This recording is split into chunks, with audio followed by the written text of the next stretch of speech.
बहुत बहुत स्वागत है आपका इकोनॉमिक्स हिंदी विद मैथ में। आज हम आपके लिए लेकर आए हैं माइक्रो इकोनॉमिक्स का चैप्टर 7 जिसका नाम है उत्पादन फलन और एक कारक के प्रतिफल। तो इस चैप्टर में हम पढ़ेंगे उत्पादन फलन के बारे में और इसके कारक के जो प्रतिफल होते हैं उनके बारे में जानेंगे। तो इंग्लिश में कहें तो production function and return to a factor, ये हमारा चैप्टर है। तो चलिए हम इस चैप्टर को शुरू करते हैं। अगर आपने हमारी पिछली वीडियो या पिछला चैप्टर नहीं देखा है तो आप यहाँ पर जाकर हमारी चैनल के प्लेलिस्ट में जाकर वहाँ पर देख सकते हैं, आसानी से वो वीडियो आपको मिल जाएगी। तो चलिए हम शुरू करते हैं अपने इस वीडियो को। सबसे पहले देखते हैं उत्पादन फलन की अवधारणा, यानी उत्पादन की फलन की अवधारणा में कि क्या होता है अल्पकालीन तथा दीर्घकालीन, यानी जो उत्पादन फलन होता है। तो सबसे पहले हम देखेंगे उत्पादन फलन क्या होता है, उसके बाद जानेंगे कि अल्पकालीन उत्पादन फलन क्या है और दीर्घकालीन उत्पादन फलन क्या है। तो सबसे पहले देखते हैं, देखिए उत्पादन फलन क्या होता है। भौतिक आगतों, क्या मतलब है, भौतिक आगतों तथा भौतिक उत्पादनों के बीच यह संबंध उत्पादन फलन कहलाता है। यानी जो भौतिक आगतें होती हैं और भौतिक उत्पादन होता है, भौतिक आगतों और भौतिक उत्पादनों के बीच संबंध जो होता है, यानी भौतिक आगतों और भौतिक उत्पादों के बीच जो संबंध पाया जाता है उसे कहा जाता है उत्पादन फलन। क्या कहते हैं, उत्पादन फलन कहते हैं। यानी जो भौतिक आगतें होती हैं और भौतिक उत्पादन। तो आपको दो शब्द याद रखने हैं यहाँ पर, पहला है भौतिक आगतें और भौतिक उत्पादन। तो इन दोनों के बीच जो संबंध पाया जाता है उसे कहा जाता है उत्पादन फलन। तो उम्मीद है दोस्तों ये तो आपको याद हो जाना चाहिए, ये बहुत ही आसान है। आपको यहाँ पर दो शब्द याद रखने हैं, भौतिक आगतें और दूसरा है भौतिक उत्पादन। ठीक है, भौतिक उत्पादन और भौतिक आगतों के बीच जो संबंध पाया जाएगा उसे कहते हैं उत्पादन फलन। तो उम्मीद है दोस्तों ये समझ आया होगा। आगे देखते हैं हम।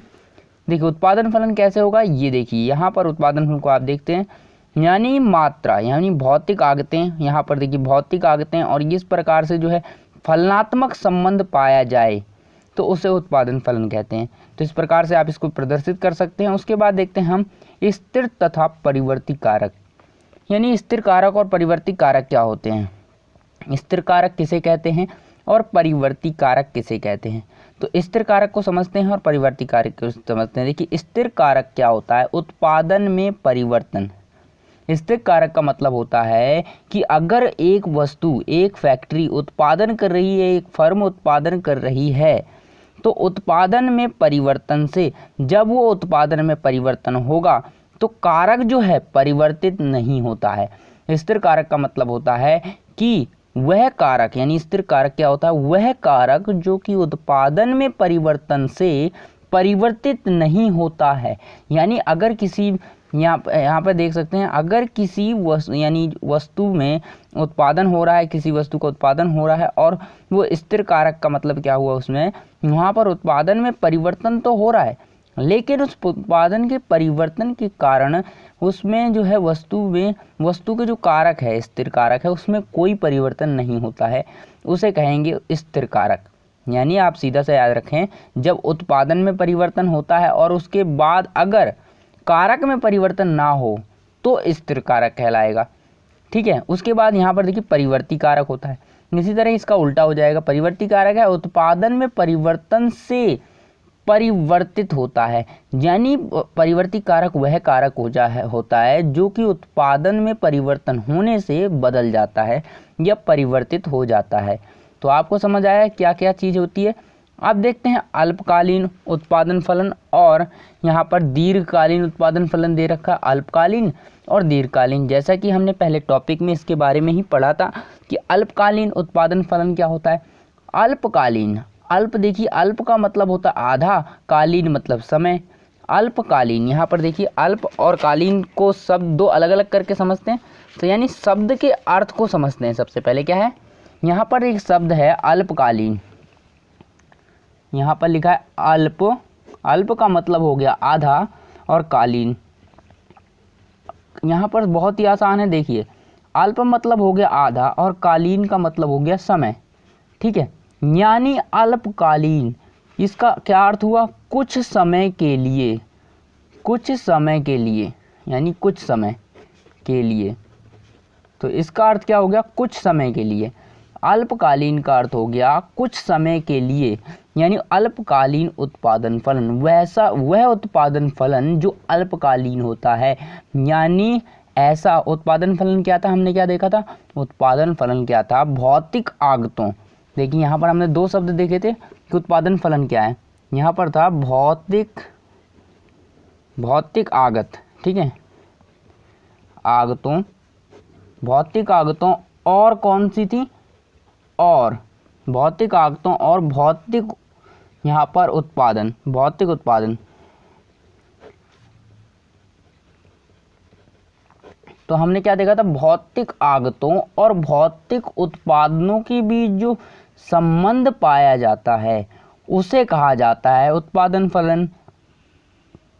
और अगर आप बात करें यहाँ पर अल्पकालीन उत्पादन फलन की, जो कुछ समय के लिए होता है, ऐसा उत्पादन फलन जो कम समय के लिए, कम समय की अवधि के लिए पाया जाए, उसे कहा जाता है अल्पकालीन उत्पादन फलन। उसी प्रकार देखिए यहाँ दूसरा जो पॉइंट है, अल्पकालीन को हम कैसे दिखाएंगे, इस प्रकार से हम Qx इक्वल टू एफ का यहाँ पर जो है एफ मल्टीप्लाई एल और के रूप में दिखाएंगे। इस प्रकार से हम अल्पकालीन उत्पादन फलन को प्रदर्शित कर सकते हैं।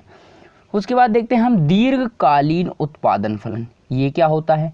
अब दीर्घकालीन, जैसा कि आप देख रहे हैं यहाँ अल्पकालीन उत्पादन फलन, कुछ समय के लिए जो उत्पादन फलन होता है उसे अल्पकालीन कहते हैं। और दीर्घकालीन क्या है, दीर्घकालीन उत्पादन फलन वह उत्पादन फलन है जो कि लंबे समय के लिए होता है, यानी लंबे समय के लिए होता है। दीर्घकालीन का मतलब होता है लंबे समय के लिए। आपको उत्पादन फलन पता है, ऐसा उत्पादन फलन जो कि लंबे समय के लिए होता है उसे दीर्घकालीन उत्पादन फलन कहते हैं। तो चलिए अब देखते हैं और आगे बढ़ते हैं, यहाँ पर और समझते हैं क्या क्या चीज़ें हैं। तो अभी तक हमने ये चीज़ें देख ली, उसके बाद और समझते हैं। यहाँ पर जो आती है नेक्स्ट चीज़, अगली चीज़ क्या है, अल्पकालीन तथा दीर्घकालीन उत्पादन फलन में अंतर। अब देखिए इसमें थोड़ा बहुत अंतर होता है, तो समझते हैं क्या क्या अंतर होता है। जैसा कि मैंने आपको बताया समय के आधार पर इसमें अंतर होता है, तो यहाँ पर देखते हैं क्या क्या अंतर है। अल्पकालीन उत्पादन फलन परिवर्ती अनुपात, क्या कह रहा है, परिवर्ती अनुपात प्रकार का उत्पादन फलन, यानी परिवर्ती अनुपात उत्पादन का फलन है। जबकि दीर्घकालीन क्या होता है, यहाँ पर देखिए सबसे पहले यहाँ देखिए कि अल्पकालीन उत्पादन फलन, अल्पकालीन क्या होता है, अल्पकालीन उत्पादन फलन परिवर्ती अनुपात का प्रकार, यानी परिवर्ती अनुपात प्रकार का उत्पादन फलन है, यानी ये परिवर्ती होता है। अल्पकालीन क्या होता है, परिवर्ती होता है, यानी बदलता रहता है। लेकिन जबकि दीर्घकालीन उत्पादन फलन कैसा होता है, इसको देखते हैं। दीर्घकालीन उत्पादन फलन की बात करें तो दीर्घकालीन उत्पादन फलन जो होता है, यहाँ पर देखिए दीर्घकालीन उत्पादन फलन समय का अनुपात, यहाँ से उत्पादन फलन समान अनुपात का होता है। तो हमने क्या कहा कि पहला जो अल्पकालीन होता है वो जो होता है क्या होता है, परिवर्तित अनुपात होता है उसमें, यानी बदलता रहता है। लेकिन यहाँ पर जो है इसका अनुपात जो है समान होता है, जिसमें कोई बदलाव नहीं होता है। तो ये चीज़ होती है। तो पहला पॉइंट हो गया, यानी पहला पॉइंट हमने क्या देखा, पहला पॉइंट हमने ये देखा कि हमारा पहला पॉइंट क्या था, यहाँ पर जो है परिवर्तित होता है, ठीक है, ये परिवर्ती होता है। कौन सा पॉइंट होता है, परिवर्ती होता है, और दीर्घकालीन में परिवर्ती होता है। और जो है यहाँ पर क्या दीर्घकालीन में नहीं, यहाँ पर जो है अल्पकालीन में ये परिवर्ती होता है, और यहाँ पर जो है दीर्घकालीन में क्या होता है, ये समान होता है, समान अनुपात होता है, ठीक है। यानी परिवर्ती अनुपात होता है अल्पकालीन में, और यहाँ पर दीर्घकालीन में समान अनुपात होता है। तो ये देख लिया, ठीक है, आपको ये अंतर याद हो गया। उसके बाद देखिए दूसरा अंतर क्या, अल्पकालीन उत्पादन फलन में उत्पादन का पैमाना स्थिर होता है, जबकि दीर्घकालीन में परिवर्तित होता है।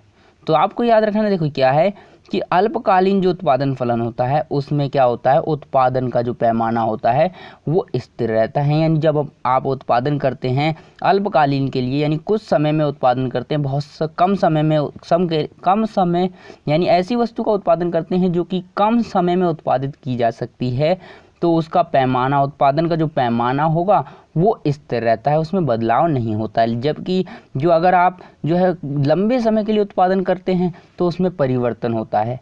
तो आपको याद रखना है कि अल्पकालीन में क्या होगा, जो है स्थिर रहेगा पैमाना, आपको यहाँ पर पैमाना स्थिर रहेगा, और यहाँ पर दीर्घकालिक में परिवर्तित होगा, बदलेगा। उसके बाद देखिए अल्पकालीन उत्पादन फलन कारक के प्रतिफल को प्रकट करता है। क्या करता है? अल्पकालीन उत्पादन फलन कारक के प्रतिफल को प्रकट करता है, जबकि दीर्घकालीन उत्पादन फलन पैमाने के प्रतिफल को प्रकट करता है। तो कौन किसको प्रकट करता है? अल्पकालीन जो उत्पादन फलन है वो कारक के प्रतिफल को प्रकट करेगा, ठीक। और यहाँ पर जो है दीर्घकालीन उत्पादन फलन जो है वो पैमाने के प्रतिफल को प्रकट करेगा। यहाँ पर ये कारक के प्रतिफल को और ये पैमाने के प्रतिफल को प्रकट करेगा। तो ये समझ आए होंगे कारक क्या हैं। तो पहला क्या था? पहला हमारा जो था, हमारा यहाँ पर था, पहला पॉइंट में था, जो पहले पॉइंट में हमने पढ़ा था वो पढ़ा था परिवर्ती होता है, यानी जो अल्पकालिक होता है उसमें परिवर्ती होता है अनुपात, और दीर्घकालिक में समान अनुपात होता है। दूसरा पॉइंट पढ़ा कि इसका जो है पैमाना स्थिर होता है अल्पकालीन में, और अगर बात करें दीर्घकालीन की तो इसमें परिवर्ती होता है। उसके बाद अगर तीसरे पॉइंट की बात करें तो इसमें हमने पढ़ा है कारक के प्रतिफल का, यानी अल्पकालीन में जो कारक का प्रतिफल होता है, यानी कारक के प्रतिफल को प्रकट करता है अल्पकालीन उत्पादन फलन, और यहाँ पर दीर्घकालीन उत्पादन फलन जो है पैमाने के प्रतिफल को प्रकट करता है। तो हमने ये देख लिया। उसके बाद देखते हैं हम आगे क्या क्या चीज़ें हैं, आगे भी बढ़ते हैं। आगे देखिए ये जो है यहाँ पर मोस्ट इम्पोर्टेंट टॉपिक शुरू हो जाता है यहाँ से। ये क्या चीज़ है? परिवर्ती कारक के कुल उत्पाद। क्या कह रहा है? परिवर्ती कारक के कुल उत्पाद, यानी टीपी। टीपी का मतलब क्या होता है? कुल उत्पाद, टोटल प्रोडक्शन, ठीक है। यहाँ पर सीमांत उत्पाद यानी मार्जिनल प्रोडक्शन, और तथा औसत उत्पाद यानी जो है एवरेज प्रोडक्शन। तो इस प्रकार से जो है तीन चीज़ें होती हैं, तीनों को हम बेहतर तरीके से समझेंगे। तो यहाँ पर क्या क्या चीज़ें हैं, सबसे पहले देखते कुल उत्पाद क्या होता है। यानी कुल उत्पाद, सबसे पहले हम इन तीनों चीज़ों को समझ लेते हैं कि क्या क्या होता है। तो सबसे पहले देखिए कुल उत्पाद समझते हैं, यानी टीपी, टोटल प्रोडक्शन को समझते हैं। तो यहाँ पर एक फैक्ट्री है, ये फैक्ट्री क्या करती है? यहाँ पर ये खिलौने, फ़ोन बनाती है, ठीक है, फ़ोन भी बनाती है, ये टीवी भी बनाती है, ठीक है। और क्या बनाती है? ये साइकिल भी बनाती है, साइकिल्स भी बनाती है। तो ये कंपनी क्या है? एक कंपनी है जो कि बहुत सारे उत्पादों को बनाती है, ठीक है, बहुत सारे उत्पादों को बनाती है। तो इस कंपनी के माध्यम से, यानी इस कंपनी के द्वारा एक वर्ष में जो बनाए गए कुल उत्पाद, यानी बनाए गए कुल उत्पादों की जितने ये कंपनी उत्पाद बनाएगी उन सभी उत्पादों का जोड़ क्या कहलाएगा? कुल उत्पाद कहलाएगा, यानी टोटल प्रोडक्शन कहलाएगा। क्या कहलाएगा? टोटल प्रोडक्शन कहलाएगा। यानी जब ये उत्पादन कर रही है तो जितने भी इस कंपनी ने जितनी भी वस्तुओं का उत्पादन किया है उन सब का जोड़ क्या कहलाएगा? कुल उत्पादन कहलाएगा। अब देखिए सीमांत उत्पादन क्या होता है, यानी एमपी की बात करते हैं। एमपी क्या है? एमपी देखिए ये इसका एमपी का मतलब होता है, देखिए मार्जिनल प्रोडक्शन। मार्जिनल का मतलब होता है सीमांत का मतलब होता है अतिरिक्त। यानी जब ये कंपनी अतिरिक्त इकाई का उत्पादन करती है तब उसे कहा जाता है सीमांत उत्पाद। चलिए एग्जाम्पल के माध्यम से समझते हैं कैसे। यानी अगर ये कंपनी अपनी 12 इकाइयों को बनाती थी, ठीक है, अब क्या कर रही है? 12 की जगह ये क्या करती है? 12 की जगह ये अपनी 15 इकाइयों को बनाना शुरू कर देती है। तो अपनी इकाइयों की मात्रा इसने 3 बढ़ा दी। तो यहाँ पर देखिए इसने क्या करा? पहले 12 इकाई बना रही थी, अब इसने 15 इकाई बनाना शुरू कर दिया। तो अब इसने क्या किया? 3 इकाइयों को बढ़ा दिया, यानी इसकी जो है अतिरिक्त 3 इकाइयों को अतिरिक्त उत्पादित करना शुरू कर दिया। तो सीमांत सीमांत प्रोडक्शन क्या होता है, सीमांत उत्पाद क्या होता है, यही अतिरिक्त उत्पादन की मात्रा को सीमांत उत्पाद कहा जाता है। तो आप समझ गए होंगे कि सीमांत उत्पाद क्या है, यानी जो आपने यहाँ पहले इतना उत्पादन करती थी अब ये 15 इकाई करती है, तो यहाँ पर जो है जितना अधिक परिवर्तित अधिक कर दिया, इसने 3 उत्पादन की इकाइयों को बढ़ाया, तो जितनी अतिरिक्त इकाइयाँ, यहाँ पर लिखिए अतिरिक्त इकाइयाँ जो उत्पादित करेगी कंपनी, उसे कहेंगे सीमांत उत्पाद। ठीक है, सीमांत उत्पाद हो गया। अब देखते हैं औसत उत्पाद क्या होता है। यानी औसत उत्पाद क्या होता है, औसत उत्पाद का मतलब होता है, यहाँ पर देखिए ये कंपनी है, अब ये कंपनी है, औसत उत्पाद का मतलब एवरेज उत्पाद। ठीक, तो ये कंपनी का मतलब क्या है, ये कंपनी उत्पादित कर रही है, तो प्रति एक, यानी जो इसकी प्रति एक, ये जो पूरी वस्तुएं हैं इसकी, फ़ोन, टीवी, साइकिल, ये जो भी वस्तुएं कंपनी बना रही है, तो ये वो जो भी वस्तुएं बना रही है, तो प्रत्येक वस्तु की इकाई क्या कहलाएगी, उसका औसत कहलाएगी। प्रत्येक वस्तु की इकाई इसका औसत कहलाएगी, औसत प्रोडक्शन कहलाएगी। तो हम इसको औसत हम निकाल भी सकते हैं, तो हम आगे इसमें जो है पढ़ेंगे औसत के बारे में। तो चलिए हम देखते हैं इसके बारे में और थोड़ी सी डिटेल। क्या है कुल उत्पाद? कुल उत्पाद क्या होता है, सभी इकाइयों का जोड़, यानी कंपनी जितनी भी इकाइयाँ बनाएगी उन सभी इकाइयों को अगर मैं जोड़ दूं तो हमें मिल जाएगा कुल उत्पाद, यानी टीपी। और अगर हमें सीमांत उत्पाद निकालना है तो कैसे निकालेंगे, देखिए सीमांत उत्पाद का मतलब होता है, हम क्या करेंगे कि हम जो वस्तु जो क्या करा है, जो कंपनी पहले बनाती थी उसमें से माइनस कर देंगे।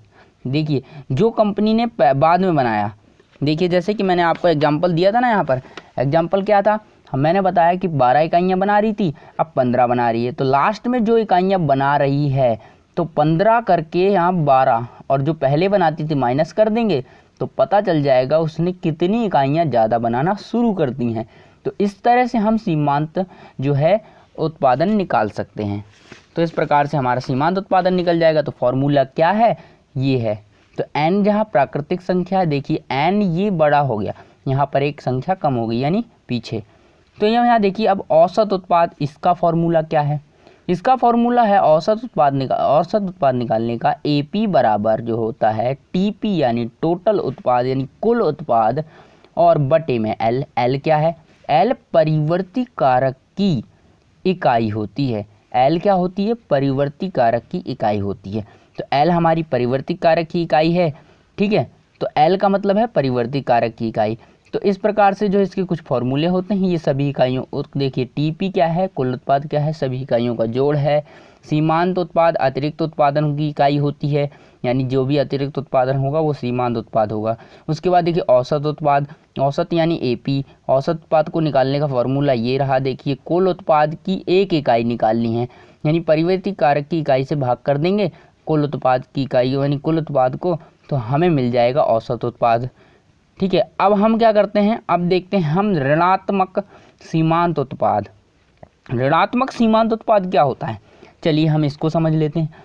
ऋणात्मक सीमांत उत्पाद को समझने के लिए आपको मैं एक ग्राफ के माध्यम से समझाने की कोशिश करता हूँ। देखिए यहाँ पर आप ग्राफ देखते थे पहले इस तरह से, कैसे ग्राफ होता था ऋणात्मक सीमांत उत्पाद। तो हम बनाते हैं एक ऋणात्मक सीमांत उत्पाद का ग्राफ। तो आपने देखा था MP का ग्राफ कुछ इस तरह से था, यानी यहाँ से शुरू हो रहा था, पहले धनात्मक हो रहा था, और धनात्मक से ये सीधा गिरना शुरू होता है और ये यहाँ 0 पर मिनिमम में पहुँच जाता है। 0 पर पहुँच गया। 0 पर पहुँचने के बाद जैसे ही ये नीचे की ओर जाता है, यहाँ पर पता है आपको माइनस होती है, तो यहाँ पर जैसे ये नीचे की तरफ जाता है तो ये माइनस होने लग जाता है, तो इसका मतलब जैसे ये नीचे की तरफ जाएगा तो ये ऋणात्मक होता है। तो क्या होगा, यानी आपका सीमांत उत्पाद ऋणात्मक होगा। सीमांत उत्पाद, देखिए सीमांत उत्पाद, यहाँ पर जो है उत्पाद आपका क्या होगा, ऋणात्मक होगा, माइनस होगा। क्या होगा, ऋणात्मक होगा, माइनस होगा। ये कब होगा, जब आपका जो है कुल उत्पाद घटने लगेगा। तो आपने यहाँ पर एक और चित्र बनाया था, पहले हमने समझा था, पिछली वीडियो में समझ रखा है कि कैसे यहाँ पर देखिए जब हमारा कुल उत्पाद ऐसे ऐसे बढ़ता है, ऐसे ऐसे बढ़ता है और ये अधिकतम होता है तो ये पूरा 0 होता है। उसके बाद जब ये गिरने लगता है तो ये माइनस में जाने लगता है। तो जब ही ये कुल उत्पाद गिरने लगेगा, यानी उत्पादन जो है अगर गिरने लगेगा, कम होने लगेगा, तो ये ऋणात्मक में जाने लगेगा। यानी इसलिए कहा गया है यहाँ पर कि जो है ऋणात्मक सीमांत उत्पाद होता है। ये देखिए ऋणात्मक सीमांत उत्पाद। तो दोस्तों आपको ये सारा टॉपिक जो है जो मैंने अभी आपको बताया वो समझ में आया होगा, और ये वीडियो अच्छी लगी होगी। तो अगर आपको अच्छी लगती है तो अभी वीडियो को लाइक कर लें, और फिर देखते हैं हम, फिर मिलेंगे अगली वीडियो में जो है इसके अगले पार्ट के साथ। तब तक के लिए बाय।